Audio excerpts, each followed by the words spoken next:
I hate when I forget to hit the play button or the record button.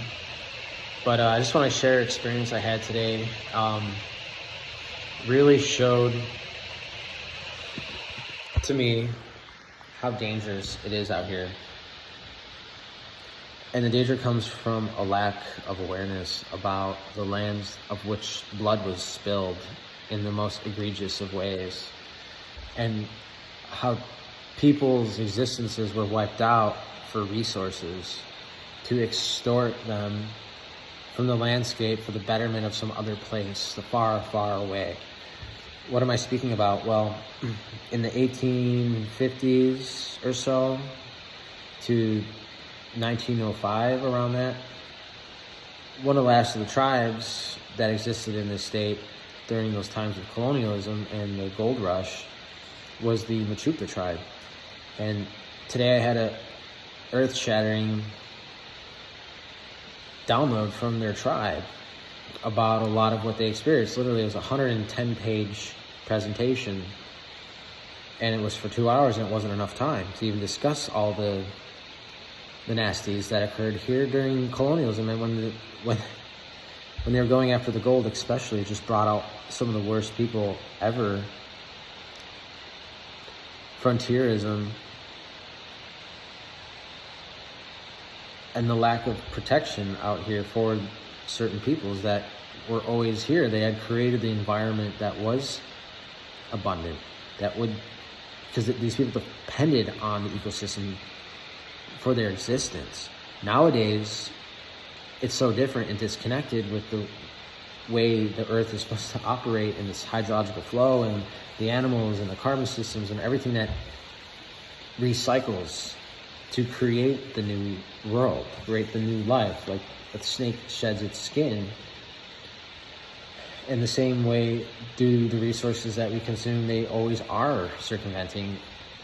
And where I'm getting at with all this is that they were taking care of land, and the people came in here and started destroying the land, creating a lot of dark energy. I'd say a lot of hatred, because if you had worked on a garden for thousands of years, and then some guy comes into it and starts hydrocannoning your systems that have been passed down to you for thousands of years, that is insane. Like, of course that's going to create a problem. It's just, everyone knows those Avatar movies where they show them cutting down the trees and then the Navy or whatever was going nuts. Well, that's just a replication of what really happened out here in the West.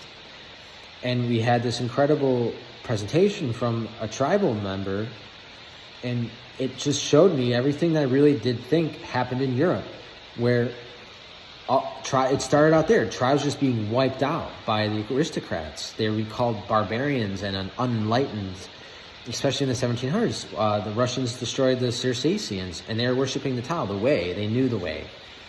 They knew a simple life. That was Japheth. In the Bible, Japheth is the simples, the ones of simple minds, the ones that keep things simple because everything's already been created.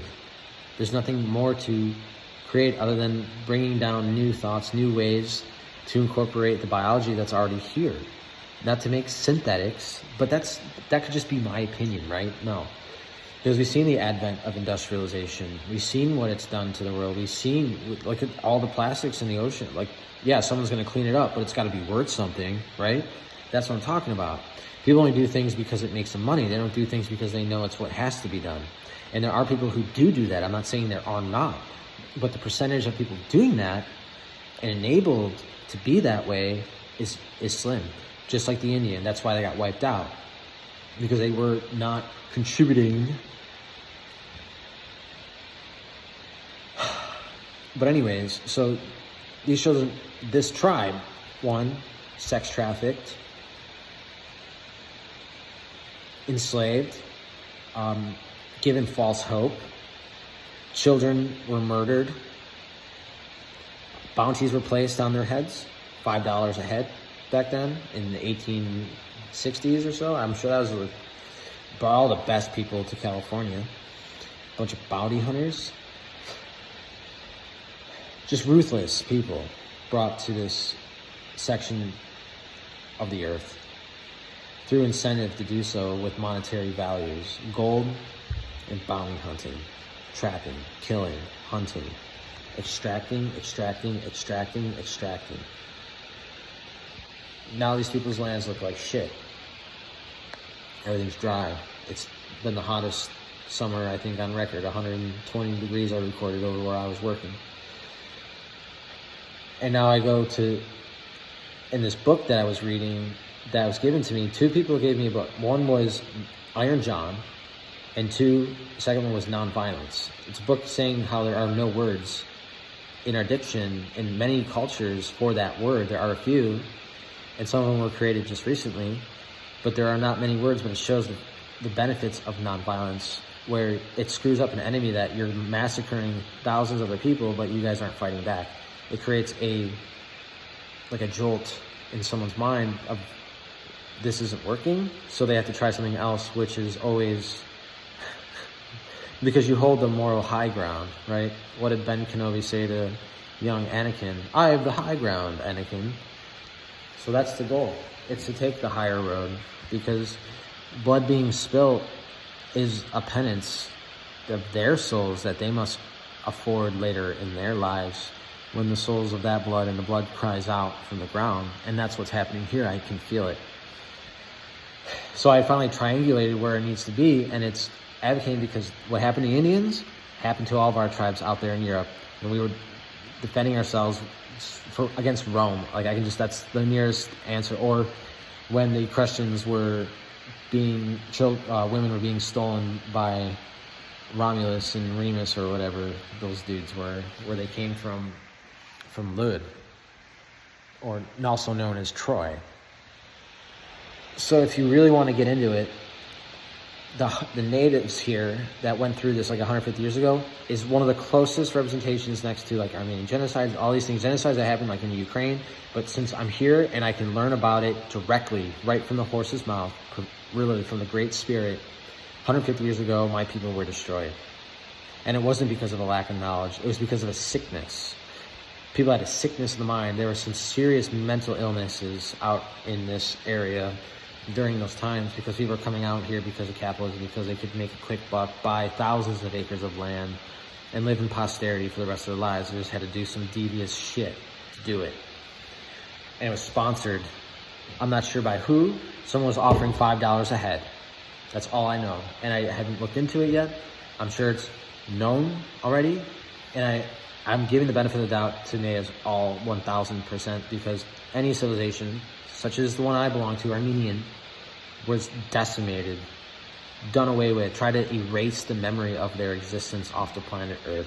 And there's been so many tribes where there wasn't social media, or writers, or poets, or people in the amounts we have today could keep a record of it, or see it from their eyeballs to pass on the record. That's why writing and language is important, because it's just like the stars. It passes down information.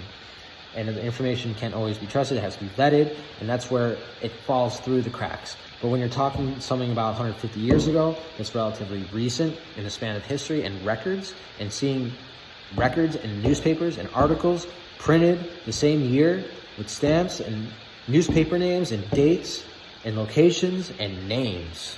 That's the most important thing, when there's names involved. And there's all these names on this list. Last dude's name was Sutter. Has a whole mountain range named after him. And that's crazy. You just have to kill a bunch of people, you get a mountain named after you. What a great example for the youth. What a great example for us to stand on and be like, yeah, I'm so proud to be an American. Yeah, I'm so happy to be in this corporation, knowing that it's built on blood. And that's the point of nonviolence. War never begets peace. It begins more war. War leads to more war, no matter what. Hands freaking down. But peace begets peace. And that's where it comes with nonviolence. And there's a way to break the code. There's a way to break the cycle. It just takes one person to start it. And you better believe it. Y'all ever come at me with anything threatening violence to me, I'll just be like, fucking shoot me. Anyways. When it comes down to it, I recognize my spirit in these natives, and I understand the fervor and the passions they have to enumerate the truth and to let people know what everything here was built upon. And it's a giant pool of blood. And I know it's gonna come out, and I know there's gonna be weeping and gnashing of teeth, but I'm glad I get to have that moment in private, to bring a video to you guys about it, where I can process these emotions on my own terms instead of being forced to at one moment trying to, because it's heavy. It's heavy knowing of all the things, all the blood, everything that was spilled, all the rape, all the sex trafficking is still going on today, the rape, the mind rape, the brainwashing, the integration, all this nonsense, because someone out there, all I know is you can't work alone. So let that be known, because I don't work alone either.